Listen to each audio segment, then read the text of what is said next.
Welcome to Transform Now, the podcast brought to you by SS&C Blue Prism. Enterprise AI isn't just a tool, it's the heartbeat of smart organizations like yours, helping to reinvent work to deliver higher growth, more customers, and better experiences.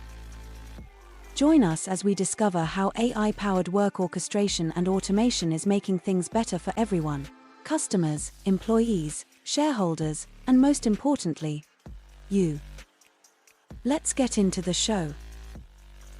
Hello, everyone. Welcome to Transform Now. I'm Brad Hairston.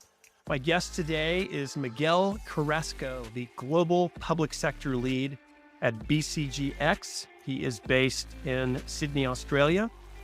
And Miguel has been on the podcast twice before. So you need like a jacket or something for a third time appearance. I get frequent flyer points, Brad. There you go, frequent flyer points. But I'm thrilled to have you back, Miguel, to discuss the AI Maturity Matrix. This is a report that Miguel co-published with some of his colleagues. It's a really interesting piece that takes an objective look at the impact of AI around the world. And I really look forward to discussing it with you. Great to be with you again. Thank you. Yeah, thank you. Why don't you remind our listeners about yourself and your role at BCG? Yeah, thanks, Brad, and thanks for having me on again. So I am a managing director and senior partner with BCG, and as you said, I'm based in Sydney. My role is twofold. One, I lead the Centre for Digital Government, which is BCG's global centre of excellence for all things digital and AI related in public sector. And I'm also the lead for BCG X for the public sector. BCG X is our tech design and build unit that actually builds solutions for clients. And we're doing that in the public sector a lot these days. So nice to be with you. Yeah, great. Well, thanks for taking time with me here right at the end of the year before we all go off and get some rest and relaxation for the holidays. So really appreciate that. So Miguel, I mentioned the AI Maturity Matrix, really interesting report. The subtitle was, "Which Economies Are Ready for AI?" And this caught my attention because we talk a lot on this podcast and other forums about AI from an industry standpoint. We talk about the technology underlying it. We talk about data. We rarely step back and look at it from a geographical standpoint and really think about which countries are ready for AI, which are not quite ready for different reasons. So I found the report very informative, and I want to dive into that with you here today. So I guess the first question, what was the driving force behind creating the AI Maturity Matrix?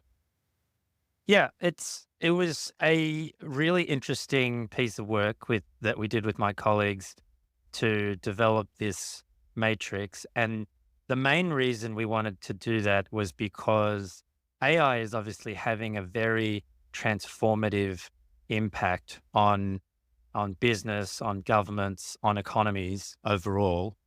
And that it's fundamentally a game changer. It radically changes the economics, the ways of working. And we really wanted to understand how different economies were doing in terms of their evolution and their adaptation to this game-changing technology. And there are a number of other indices or matrices and sort of readiness indicators. Most of them tend to focus, though, on the digital or the technology aspects. Mm-hmm. What we really wanted to look at was not just the digital maturity or the AI maturity, but the readiness of economies to respond to the opportunities and also the risks and the threats. So by combining both the maturity and the readiness, you get a better sense of whether economies, how well placed they are to take advantage of the opportunity, and how well placed they are to navigate through the disruption that AI is causing. And the index that you and your colleagues came up with, can you talk about how it captures the nuances of AI readiness across the different economies? Yeah, so there are two dimensions effectively to the matrix. One is about exposure, and the other is about readiness. And so Hmm. the exposure of an economy is largely linked to the mix of industry sectors that it has. So some sectors in the economy obviously much more susceptible to AI-driven automation, or they are also growth engines. So you think of the ICT Hmm. sector, for example. If you have a big ICT sector, AI is driving enormous growth in the Right. technology sector at the moment. So different economies have a different mix of industry sectors. Others are Hmm. less exposed, resources and energy, agriculture, and so on, to say compared business services or professional services or retail and things like that. So Hmm. on the y-axis, you look at the exposure of different economies to AI, both sort of opportunity and threat. And then on the x-axis, what we have is we use the Aspire framework as a way of assessing readiness.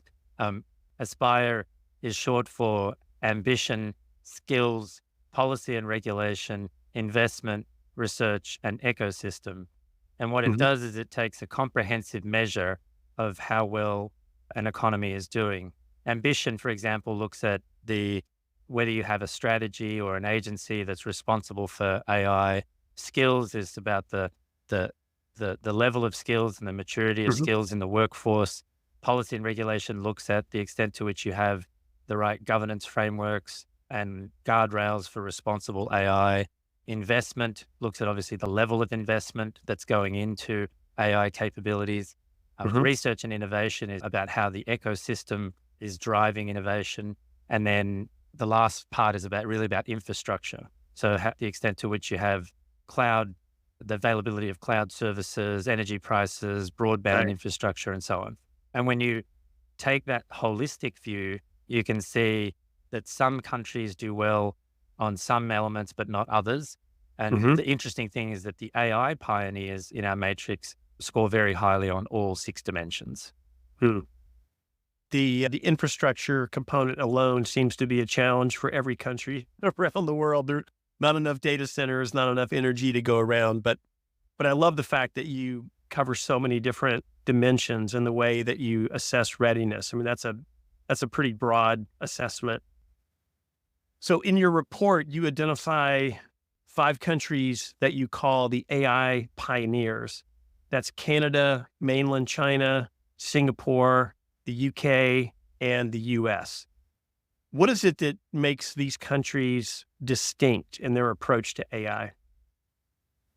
So the first thing is that they score very highly on every single one of those 6 dimensions, but Hmm. particularly around the level of investment. If you look Hmm. at the AI pioneers, the amount of funding and commitment of investment from both the public and the private sector tends to be much higher than the other economies. And so Right. that is a real differentiator. The other thing they have is skills. So a real focus on attracting talent, Hmm. AI talent from other countries using visas or incentives to bring talent into the country, and also Hmm. developing homegrown talent, significant investments in workforce upskilling in AI, data science, digital capabilities, etc. Hmm. And then lastly, the research and innovation clusters that they've managed to create. Canada's a good example. They've really gone out and created some terrific clusters for innovation, bringing together academia, the public sector, the private sector in different precincts. And that sort of, those precincts and those clusters really drive innovation more rapidly. There's also, I think, if you look, for example, at Singapore, the work they've done to establish a regulatory framework for Hmm. AI creates certainty or the sort of guardrails, in Hmm. particular for, say, responsible AI and all the elements that are required. That Hmm. that provides an environment where everyone can work within and understand what's expected in the rules, etc. And then clearly the leaders like China and the US just have a massive amount of computing infrastructure and cloud availability of cloud services and data centers, etc. And so when you look at it holistically, they have made significant investments in infrastructure and people. They've put the policy and the regulations, and they've got the strategies in place to really drive it. You mentioned what Singapore's doing. Is that something, that approach to the regulatory, the guardrails, is that something that smaller nations like Singapore can emulate and that are like following their example? Yeah, I think Singapore is a good example of how you can take a very strategic approach and a very targeted approach. Singapore is one of the countries that actually has a very high level of exposure in that AI matrix. So they have a significant proportion of their economy is linked to financial services and business services, which are highly susceptible or are more exposed to AI automation. So it's good to see that they are responding proactively to try and prepare and anticipate that. They have had an AI strategy for some time. They put in place a number of regulatory to sort of the responsible AI frameworks. There's tools that help businesses and governments that are implementing AI solutions to be able to assess. I think AI Verify, it's called. It helps them assess their compliance with those sorts of frameworks around expectations around transparency, ability, repeatability, the role of humans in the process, etc. So I do think they've been strategic in their approach in terms of making very specific interventions. And finally, of course, on the skills side of things, Singapore is well regarded for making significant investments in skills in the workforce, trying to upskill the population, make sure that they have the capabilities and that is at scale, that is really investing in AI capability uplift across the whole workforce. And that also puts them in a good position to take advantage of the opportunity. Yeah. It's interesting because I just had a customer of ours from Singapore on the podcast to talk about their journey. And for them, citizen development has been a huge focus, and it's really helped them proliferate it across their organization. And it sounds like that's consistent with what you see in Singapore in general with regard to AI. Yeah, that's fascinating. So the countries that are not quite in the pioneer category, the adopters, the AI adopters, what can they learn from the pioneers, especially in areas like balancing ethical considerations with innovation, that trade-off that countries have to make? Yeah, I think so. The steady contenders and the AI contenders in our matrix, where they can really focus is on that skills dimension. So the some of the biggest gaps between the pioneers and the others is the extent to which they're investing in talent development and skill development. Some of them are doing really interesting things, but at a small scale. So the question is, how can you scale that up across a much larger population? Then there's the sort of targeted approach of attracting talent into the country. So visas for skilled workers and in particular work with these types of AI, data science, machine learning skills. The other thing that they can do is ensure that there is the right cloud infrastructure in place. So a lot of the capabilities associated with AI require significant compute power. So that means investing in sovereign AI capability, like sovereign models, and also the data center and cloud services infrastructure, sovereign cloud infrastructure that's required to run some of those models. And then finally, at a minimum, making sure that they're really putting in place the right regulatory frameworks and responsible AI frameworks, and trying to create some level of certainty and clarity around expectations. It's the problem is when you have uncertainty and people aren't sure sort of where the guardrails are, then that tends to hamper investment and innovation.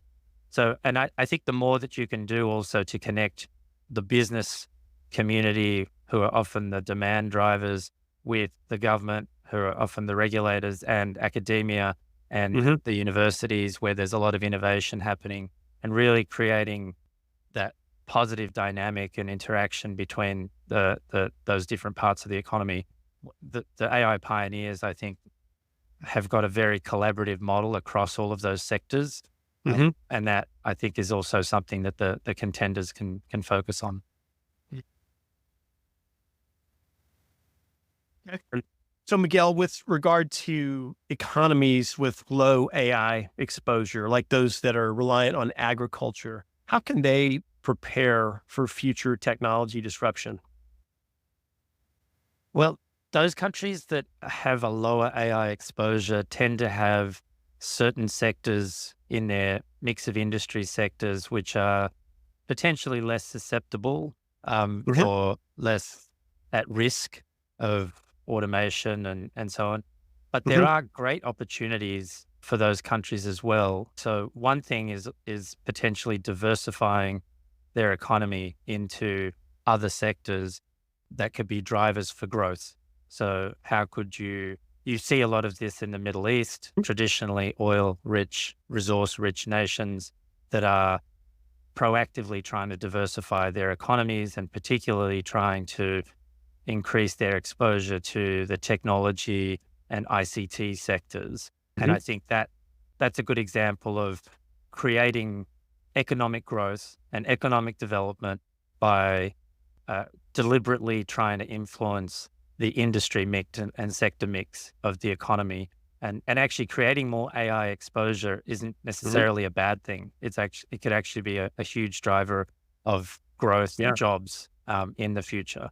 So that diversification beyond low exposed sectors can be a really good thing. But even in those sectors potentially which have low exposure, there are opportunities for AI. There's in agriculture, for example, a lot of analytics and predictive models, farming optimization, so that there's a lot of weather patterns and how do you optimize fertilizer usage and things like that. So agri-tech and the adoption of advanced AI in the agriculture sector has the potential to really boost yields and productivity in those sectors. And so that, I would say, even for low exposed economies, it is an opportunity to look at where could you use AI to drive more productivity and more economic growth. And that will still require many of the same things, investments in infrastructure, investments in skills and capabilities to drive that. Okay, that makes sense. Let's talk about what governments can do to kind of move things forward. I mean, what do you believe are the most impactful actions that governments can take to improve the AI readiness of their countries under like the Aspire framework, for example? Well, starting with the A of the Aspire framework, the first thing is to make sure that there is a clear national strategy for AI, and that has very specific, actionable programs and initiatives in it, and that there's a body or an entity that's responsible for driving and leading the implementation of that strategy. And I think that is something that the AI pioneers have been doing now for several years, updating those roadmaps and those plans over time. So it's a dynamic strategy, not a set and forget. And that, I think, then creates a vision and some anchors and some pillars for the other parts of the Aspire framework. AI talent development, I think, is a big game changer.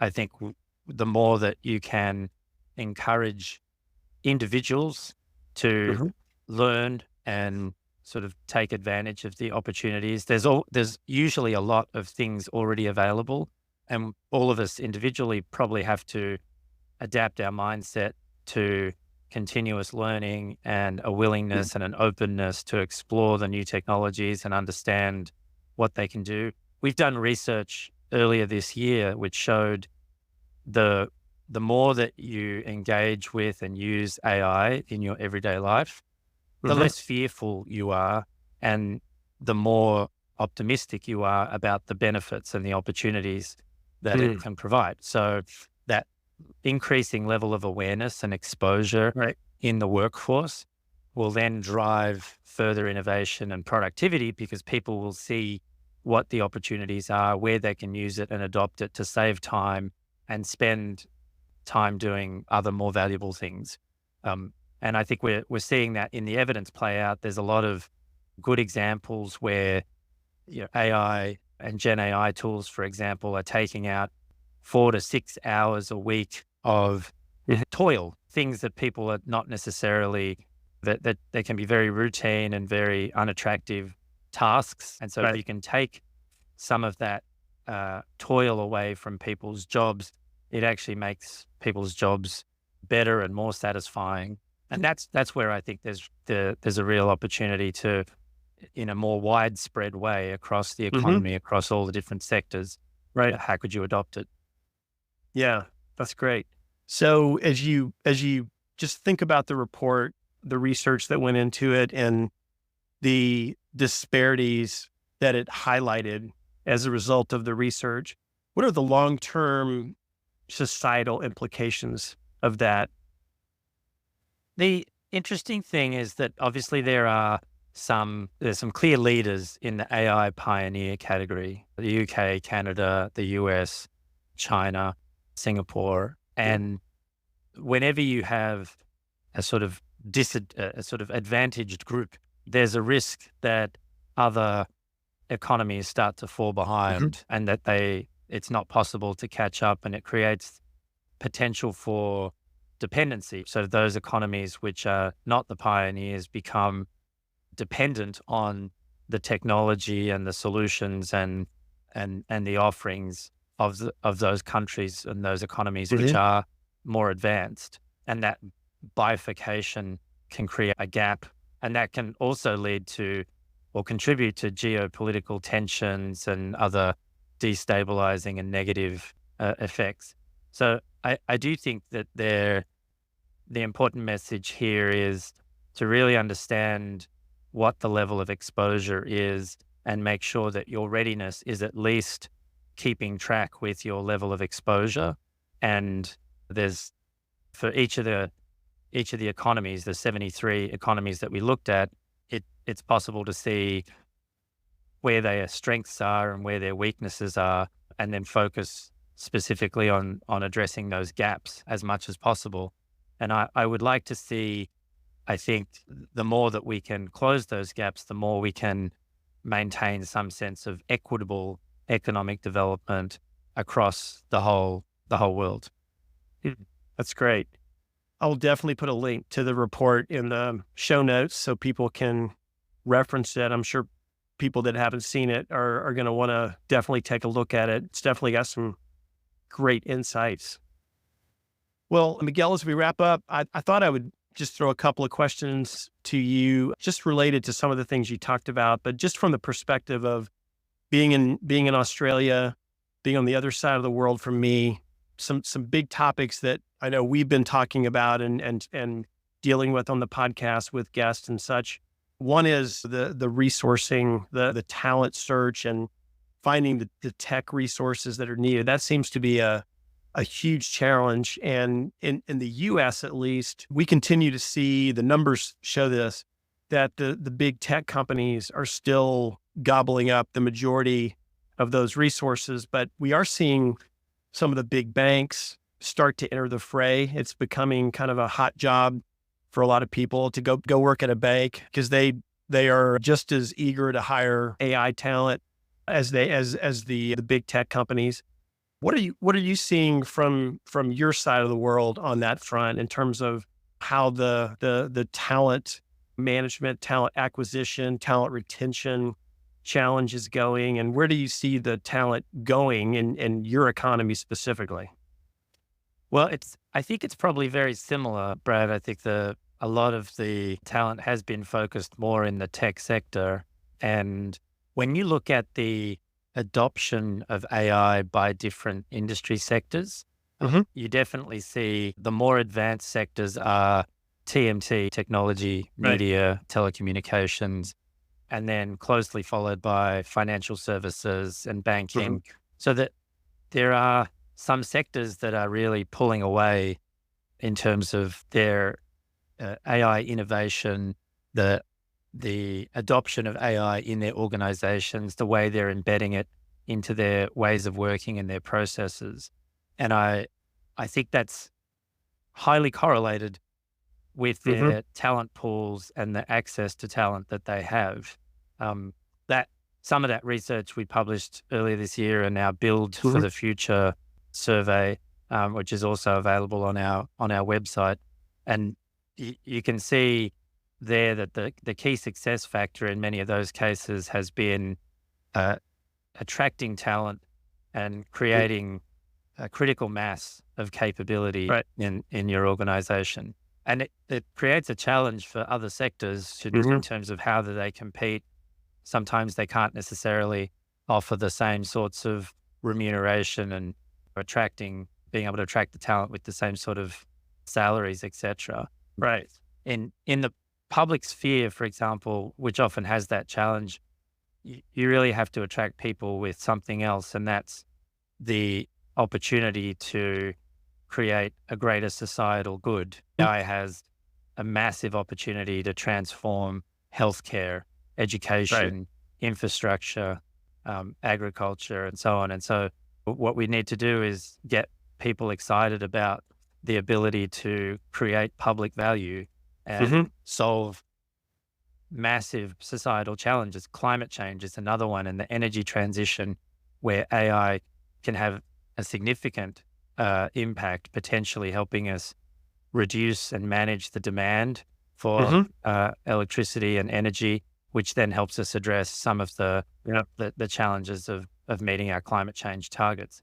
So I think that there is so much that we could potentially do with the technology. In fact, the issue isn't what can we use it for and how could this help?